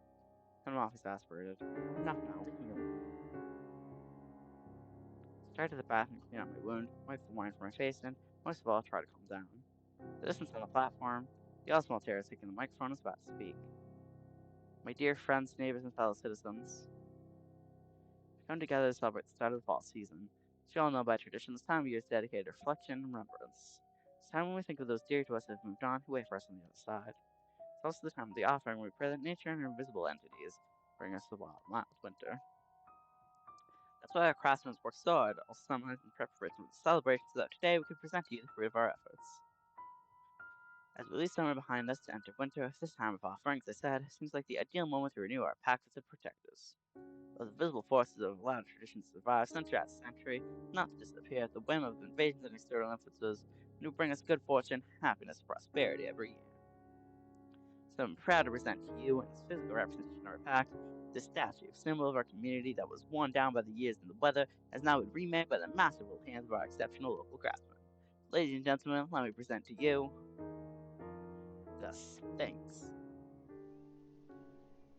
Chapter 4, November.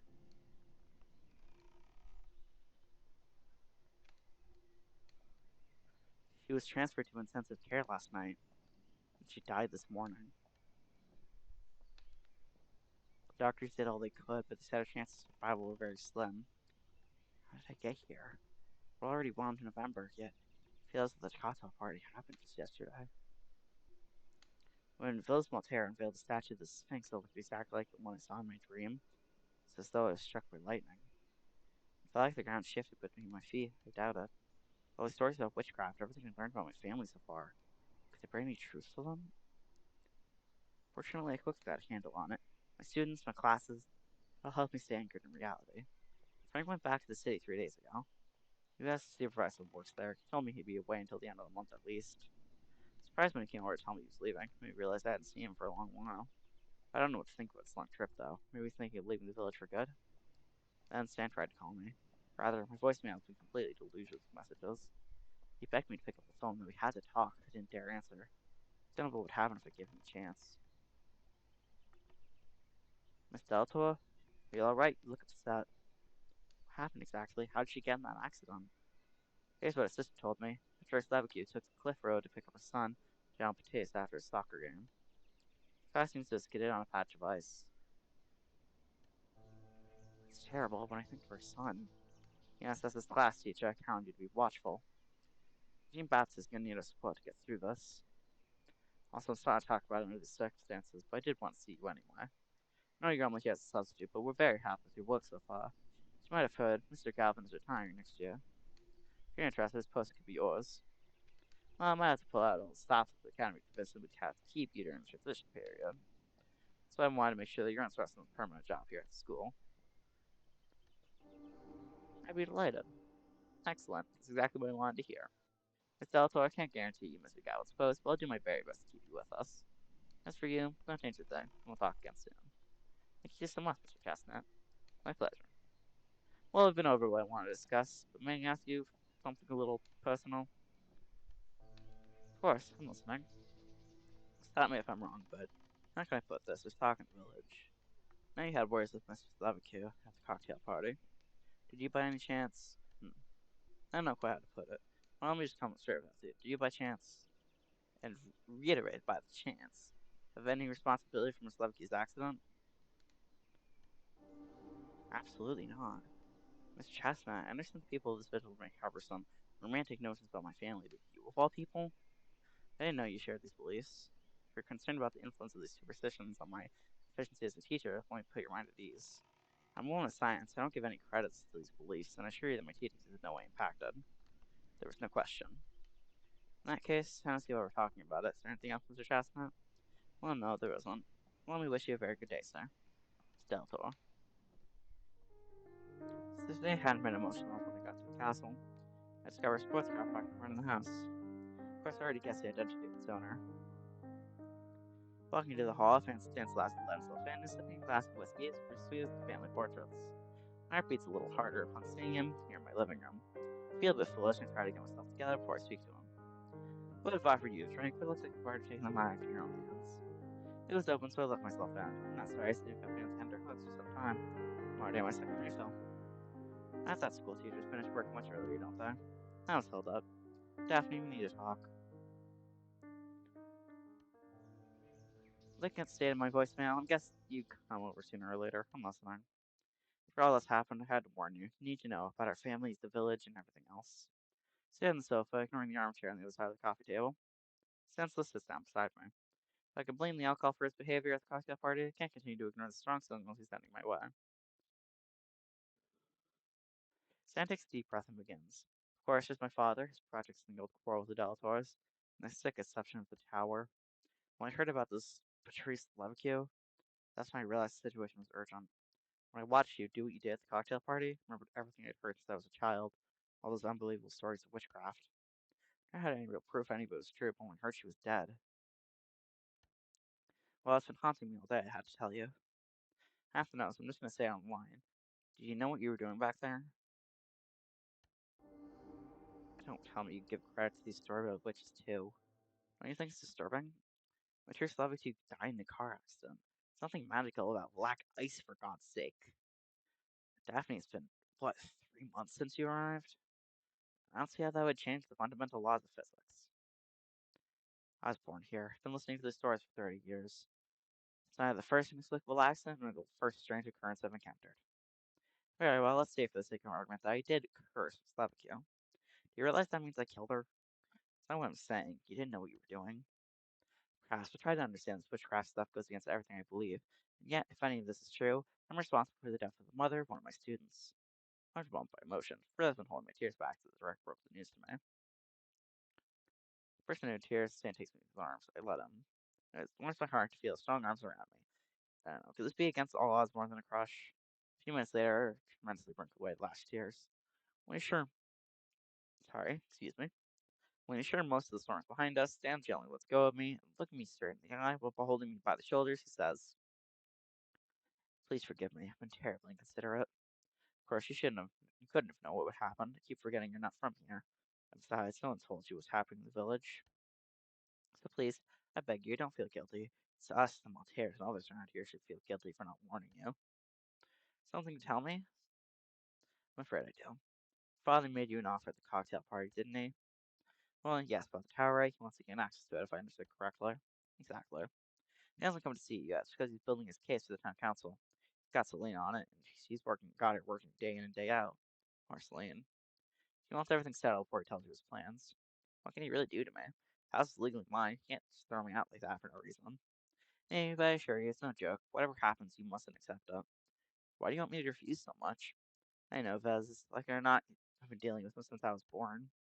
He's a shark, considering how much he. Sorry, don't know what that was. He's a shark, considering how much he was on Sedell Taurus. I can assure you that whatever he proposes to you will serve his own interest. More importantly, it would harm yours. What's so special inside the tower? According to legend, the tower has been built on some kind of magical vortex. I feel a bit silly saying this. Maybe a little, but don't let that stop you. The Teletors have always been an influential family in the area. The family has kept to their traditions despite the law, and the name Delator of the tower goes from mother to daughter. Yet the eldest daughter has always been the spiritual guide of the community. Kind of Celtic Grand Priestess, if you see what I mean. Since, well, Christianity never really got any popular around here, as you probably noticed. Story goes that your ancestor, the Grand Priestess, had a dispute with my ancestor, and the family had no choice but to curse yours to save their honor. Since that time, the Maltese have accumulated wealth and prospered, while the Delators have declined. Fair enough, but all that happened a long time ago. Why keep such an old quarrel alive? Not only did I do nothing to harm your family, but it looks to me like the Maltese already have the upper hand, don't they? That's where the tower comes in, as I understand that these blessings have a price. My father wants to get into it to lift the curse that takes its toll on my family, too. The tower's the key to lifting the curse. I can't let Vez inside because he may want to harm me. Exactly. May sound stupid, but I have to ask, do you know where the entrance of the tower is? No, but everyone in the village knows that it was condemned after the events that tore both families apart. So why didn't anyone tell me? Don't judge the villagers too harshly. I'm naturally suspicious, especially when it comes to us. Should I brace myself for more revelations, or is that it? I guess I told you most of it, the crux of the matter anyway, but you may have a thousand questions.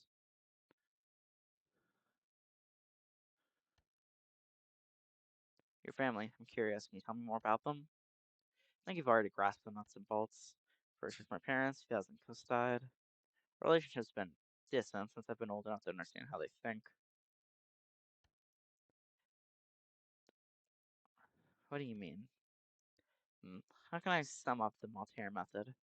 I would say manipulation and extortion under the cover of good breeding. If that doesn't work, then they throw money in the general direction of the problem until it's kind enough to disappear. Charming, but I'm asking myself, why would they stay in the village?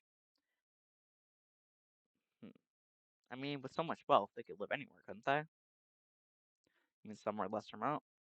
Not wrong, but don't forget, they're very attached to the area with their beliefs. They're much too afraid of losing their advantages if they leave, I guess. But everything I tell you is only speculation. Fez had decided I wasn't fit to be the number one here long before I was old enough for him to tell me I have little secrets. Probably for the best.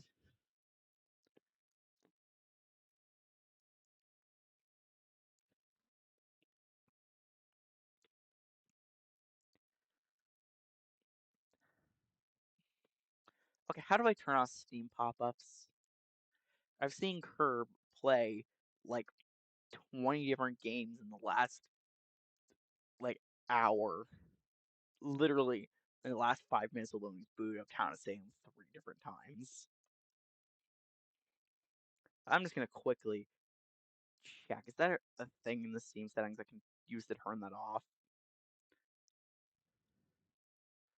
Because that is very annoying. Uh, time to Google.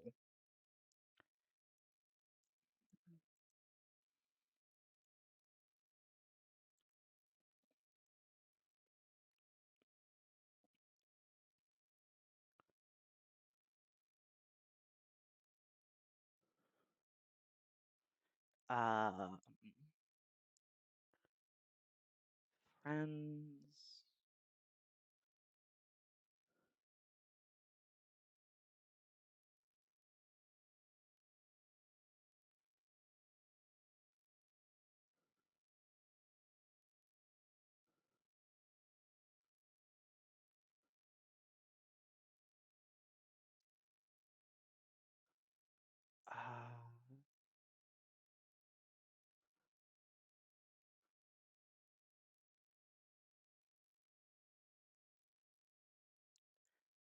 I need to find where this setting is.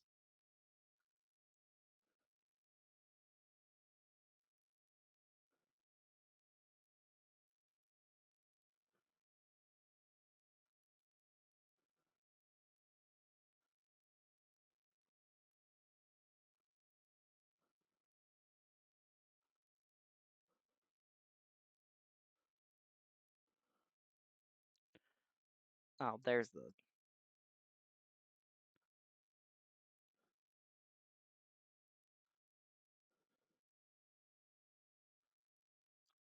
Click the gear icon.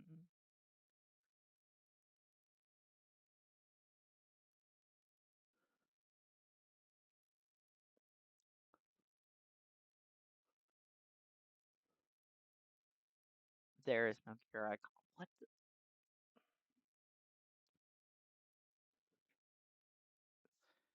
I don't.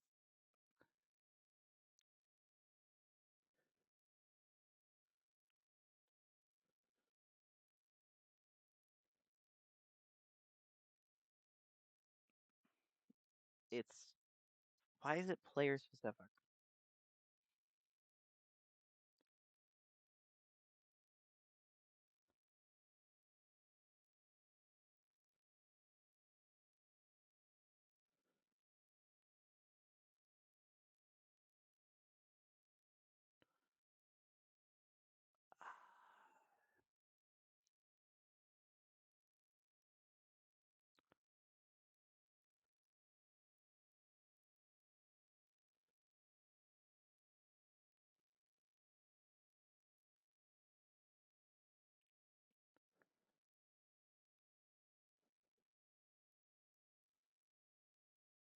I don't see a way to turn it off, so I guess I'm just gonna have to deal with it.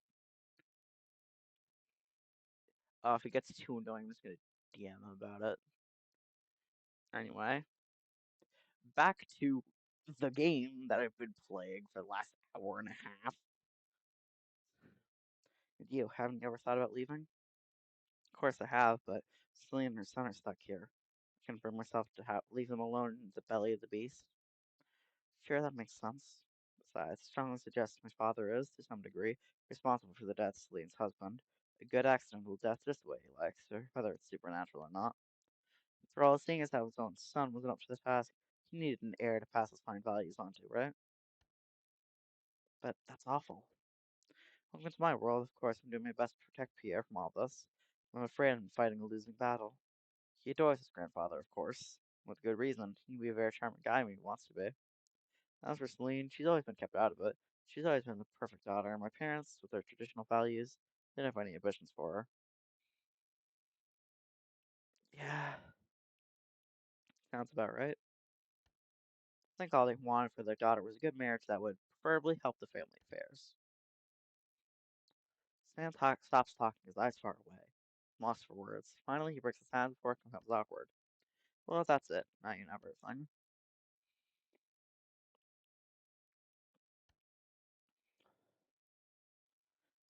Tell me more about Tell more about your father's plans. As I told you, he wants to get inside the tower, and I'm afraid I'll stop at nothing to do it. I know him and certainly try to win you over at first. He's currently building a case for the town council to open the tower to the public. In return, they would pay all the maintenance costs. Could be worth listening to his offer, don't you think? The cost to keep a castle afloat can't be sneezed at. The money I got in the will isn't inexhaustible. I don't know how else to say it, and I don't have any proof except my own experience, and the trust you may put in my word. But I assure you, to accept anything from my father would be a very bad idea. During your grandmother's time, he was resigned to not getting into the tower, but now things have changed. He wants to take advantage of the opportunity. Shale come up with a very attractive financial deal. He's counting on your supposed naivete to get what he's after. Alright, let's say I refuse. What happens next? That depends. Depends on what? Depends on whether or not you believe in all this witchcraft stuff. It always comes back to that, doesn't it? Perhaps it's a very durable concept for most people who live here. And whatever your feelings about it, that is still a very real threat. You're not the first person to oppose them.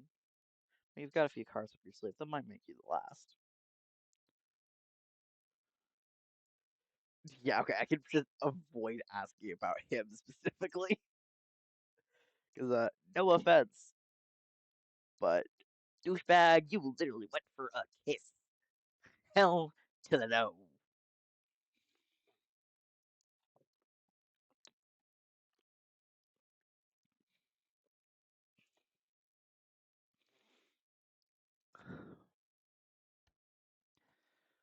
I think we've covered everything.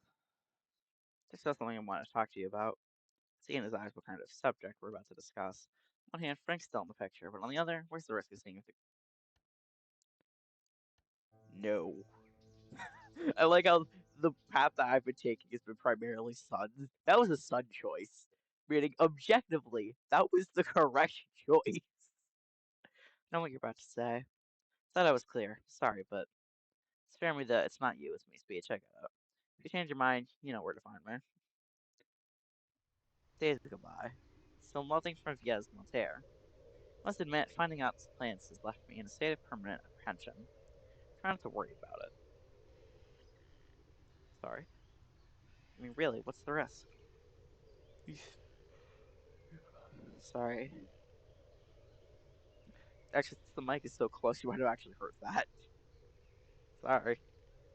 I'm not gonna be used to this for a while. These stories of curses and witchcraft are totally unbelievable. Vels Maltaire can't make my car fall off a cliff by putting needles through some doll made in my image. But that doesn't mean he's harmless, and I'm eager to find out what he's up to. Then there's Sportines. I haven't seen them in a while. Sometimes I think of Celine Maltaire. I'm not sure I've got her figured out, but I felt there was something going on when we met her at the cocktail party. Perhaps I could call her, maybe we could see each other again. What should I do? When I knock on the lodge door, Miss Bertine answers. Oh, hello, Miss, what brings you here? Looks as though she's been putting her knitting aside to greet me. Next to the fire in an armchair, make out the silhouette of Mr. Bertine.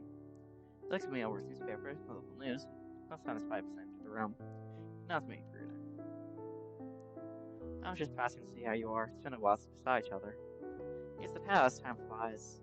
My husband and I heard about Miss Levique. Felt terrible for the poor woman. Sounds like another Maltaire trick, if you're asking me. But it doesn't make any sense. Why would the Maltaires want to get rid of a housewife? I mean, that you knew her, miss? Well, I wouldn't exactly say I knew her. She was the mother of one of my students, and she had... How should I put it? Let's say she had a few opinions about the Delators. Miss Bettine turns white. But excuse me for putting this so plainly. Did you curse the woman? Before I have time to answer, she continues. Without wanting to, miss, how could you have known? Did you hear that, God? You should have warned her. Mr. Bettine lays his newspaper down on his knees and regards him with a piece of gaze. Come on, Gilbert. You were just saying a couple of days ago that those stories were nothing but stories. If I'd known. I just realized what you're saying isn't real, Mr. Tan. Curses can't make people have car accidents just like that with the power of mind. Afraid you're wrong, miss. You don't know about the Bloodhounds. So tell me about them. I get the feeling there are a lot of things I don't know. About the village, my family, the Maltaires. Tell me what you know about the so-called curse. Can't tell you much about this, miss. The Deltors are known to be miracle makers, but it's been a long time since anything like that has happened. Not has been in my lifetime, but in the old days they used to say that your family had a gift. Can you tell me what happened with Miss Levique? Maybe it'll jog my memory. I thought what happened. Must have been the words she said without realizing. The wound I must have been with a religious spell. But no way, I refuse to believe that uttering some words, any words, could have the consequence of killing someone. Do you realize what you're suggesting? It's a shame your grandmother's no longer with us. She would have explained everything to you. Yes, I imagine she must have known a lot more about all this. Yeah, I still think that maybe it's a Maltaire trick. That'd be pretty twisted, don't you think? Oh, well, nothing would surprise me with those whole lives. By the way, Gerard saw the Maltaire's boy caught in the yard the other day, didn't you, Gerard? Hope wasn't bothering you. Yes, he dropped in to see me. Should expect to see more of him. I think you've misjudged him. I don't think he's tired of the same brush with his parents. It's not my place to tell you what you should do, miss, but I'd be careful with that man. Tell me what you know about the tower and the local legends. What do you want to know precisely? You told me the Sphinx was the Delator coat of arms. Why? Yes, that's right. You can see it on the family crest. I think it's linked to the story of your family. You can see the Sphinx symbol all over the village. You were the descendant of the family whose job was to protect the tower and its contents. Come on, I'll show you. Miss Working puts her coat on. Follow her to the tower. She points out a shield with a coat of arms of the family carved into the outer wall. See? You can clearly make out a tower surrounded by two sphinxes. We return without speaking to the lodge. But the Sphinx has nothing to do with Egypt. It's more like the one from the Greek mythology, doesn't it? Like the Sphinx that protected Thebes. The one who asked to seize the thrills, I suppose. Oh, well, that's that I can say. A few years ago, Gerard and I were watching a documentary about Egypt on the TV, and we said to ourselves that looks like the statue in the village. Do you remember, Gerard? Mr. Bertine probably something unintelligible without glancing at the newspaper. What they say is that the region is magical. It used to be a place of pilgrimage in the old days. People came to be healed, or to join the festivities for the passing of the seasons. Couldn't tell you why, but the local legends say that your ancestors used to perform miracles. My ancestors, the Delators? Yes, the Delators, but this was before they built the tower. I don't know what they were called back then. Also, your family had a duty to protect the village. As the place was magical, it attracted demons. There were rituals to be performed so that the source of the power wasn't polluted by these evil spirits. When the Christians colonized the country, the region closed in on itself. The villagers built a tower with the source to keep it secret, and its village became a place of remembrance. I didn't know this period, it was long before I was born. My grandmother told me the stories before the Maltese arrived. What have Maltese got to do with all this? It began with Yvette's grandfather, old Gustave Maltaire. When he was a child, the Delator's fostered him in the castle, because he had a gift for miracles. He was an orphan from a family of marsh folk. Fostered like that, was very lucky for him, but apparently it wasn't enough. He wanted more. So I knew him a little. He was already an old man, but he was a difficult character. Remember, he used to give me the creeps when I was a girl. Anyway, since then, the Maltese began to amass their fortune. So when the accident started to happen, fighting one against the Maltese, something bad happened to them every time. And then the Delators began to wither away. In the end, there were only your grandmother left, and then you came. Why didn't you tell me all this before? You came from the city, you didn't know anything about all this. I told you about the spirits of the forest, about the sources. What would you have thought? We thought it was just old stories. We weren't born in the time of the miracles. We don't know much anyway, my husband and I. Tell me more about Miss Levick. You seem to know her. I wouldn't exactly say I know her. I'd say she was the talk of the village some years back. Really? Why? Her husband was a bruise, the type who drinks too much. See what I mean? There were several incidents. It went on for a few years, but Miss Levick would never have filed for divorce. And yes, Miss Maltaire was very supportive when her husband disappeared. Disappeared? He died? No, well, I don't know. It's like that. He's never seen again. Save for as Maltaire told him out of the village. Beatrice Levick was sure it was next to Maltaire's, and she worked at the town hall. Well, it's best not to speak ill of Sister May when she was around. I see. That said, Fez did a good thing there, didn't she? That depends. No one really knows what happened to Levick. Even so, one good deed doesn't redeem a lifetime of wrongs, does it? But that means her son is an orphan. Well, yes, but don't worry too much about him. His aunt took him in. You guys know her. She's the wife of the fishmonger. You know, Tamaka. They're a good family. I'm sure they'll take care of him as if he was their own. That's some consolation, at least. I really did not feel like I've been playing for like 2 hours. I'm really liking this. I have to go. Okay.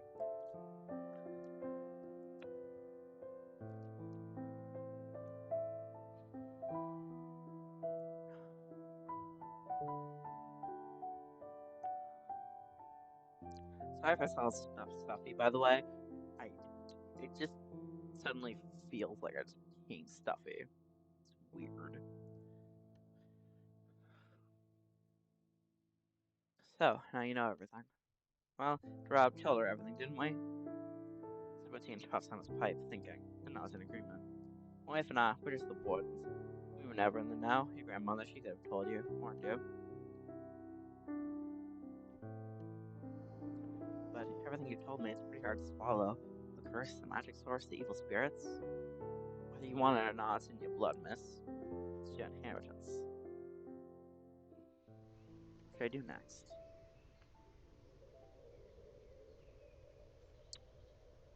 Um, that's very concerning. Might as well. When I call Celine, she's surprised to hear from me, but she welcomes the idea of having a coffee together. We meet up in the afternoon in a small tea room with a terrace that looks out on a street filled square. Celine's waiting for me, cup in hand, watching her son plays with the other children on the playground next to the terrace. The reason for the choice of this tea room is suddenly clear, considering the strategic location presents for the young mothers of the village. Since my miscarriage, I avoid these kinds of places like the plague, so they tend to treasure pursue with bad memories. Try to keep my face composed. I sit down with Celine. I guess I don't do a great job, since she asked me with a concerned face. Are you alright? Yes, sorry, it's this kind of cafe with a playground. Reminds me of a time in life that was difficult. Oh, yes, of course, I'm an idiot. Should have known, seeing as how you're a Delator. What do you mean? Well, the Delators always had childbearing issues. There's a hush. Sorry, that was inconsiderate. No, it's nothing. It's me. Shouldn't let myself turn back to that page of my life so easily, or I'll never get past it.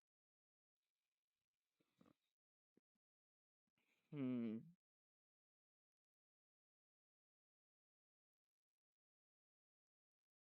Hmm.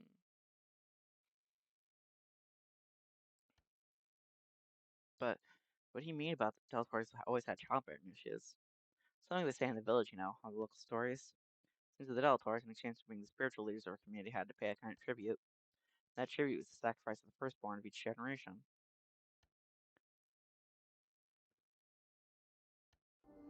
But if I follow that logic, my mother would have lost a child before having me, right? Yes. Well, that's impossible. She was barely 18 when I was born. Listen, Daphne, it's just what they say in the village, and I'm sorry if I offended you. Let's talk about something else, okay? We chat for a while. Conversation is frequently interrupted by Pierre Viez, who wants to show us a fascinating stone, to ask for a cookie, or to recount the incredible adventure that just happened to him in the playgrounds fort. Celine finally cuts the chase thing out of nowhere.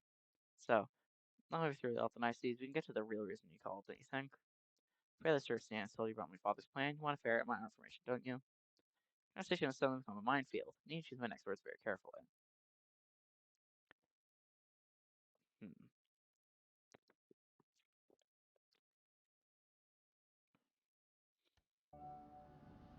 Didn't come for that, but since you're asking, I must admit I am curious to know more. Ah, I knew it. Deltas really are all the same. But no, I knew it was too good to be true that you had to have a hidden agenda when you called. She ends up glaring down at me and says, "Don't waste your time. You won't get anything out of me." Takes his son by the hand and leaving the house. So for me, I stay there, dazed and slightly wounded by what's happened. Even if I have no real proof, someone tells me that Celine's disproportionate reaction is the result of Bez determined to undermine me. Pay the bill and go back to the castle. I think I made the wrong choice. Days go by, then weeks, and Vesmalter is conspicuous by his absence. I try to concentrate on my class at school, but after all the revelations, my mind's often elsewhere. Top it all off, principal told me I was going to be inspected by the local education authority, which adds to the general climate of anxiety. I'm in the forest. Same dream again, the one I had last month. I have a sense of deja vu, but something's changed. I run to escape the presence that follows me. Once again, I reach the hole in the clearing. Draw closer to glimpse my reflection. Same image as last time, but it's more precise. Almost more real. Wearing the skirt suit, the kind of outfit I've adopted for teaching. Hair's tied up in a neat bun, and wear a heavy fringe across my forehead. I like this image of myself, so adult and responsible. Gesture reflection after a moment of darkness and back in the garden. Come to the statue of the Sphinx, her gaze is different. She looks ahead with defiance and determination. That's when everything changes.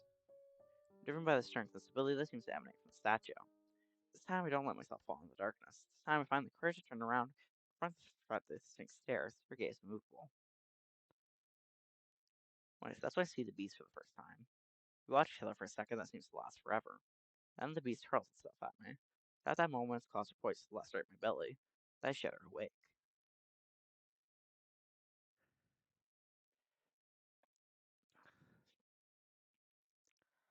I probably could keep streaming, but I don't know how long this game is, and I want to make sure this is 2 streams. So I'm going to actually call this stream here, weirdly enough. Also does not help I didn't have that much time. So let's find someone to raid and stream.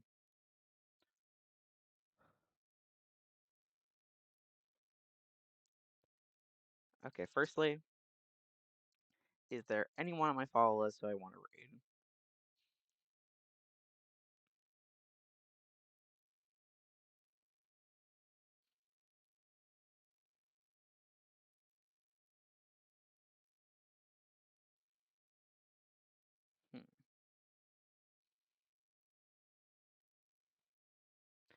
The downside of having so many people on my follow list, I have to scroll to the bottom to see if there's anyone I want to read into.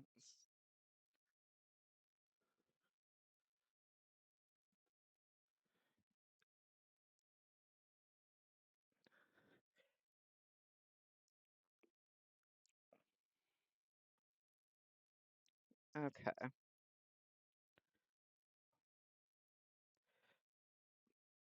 Interesting. Might read that person. Let me just check my follow list. See if there's anyone I want to read into.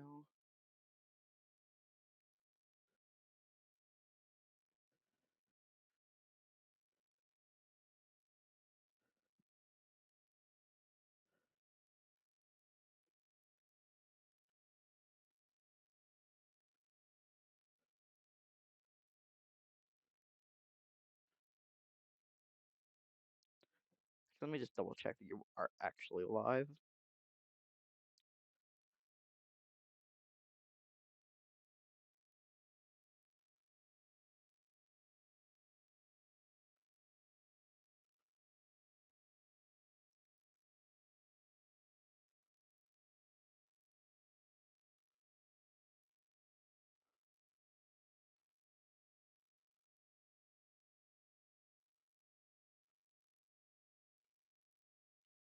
You know what? Might as well.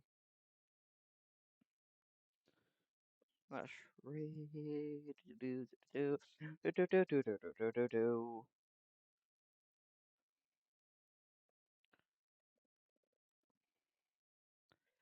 So, I'm going to be ending stream now. Doing a raid as per usual. And yeah, have a good one. Bye bye.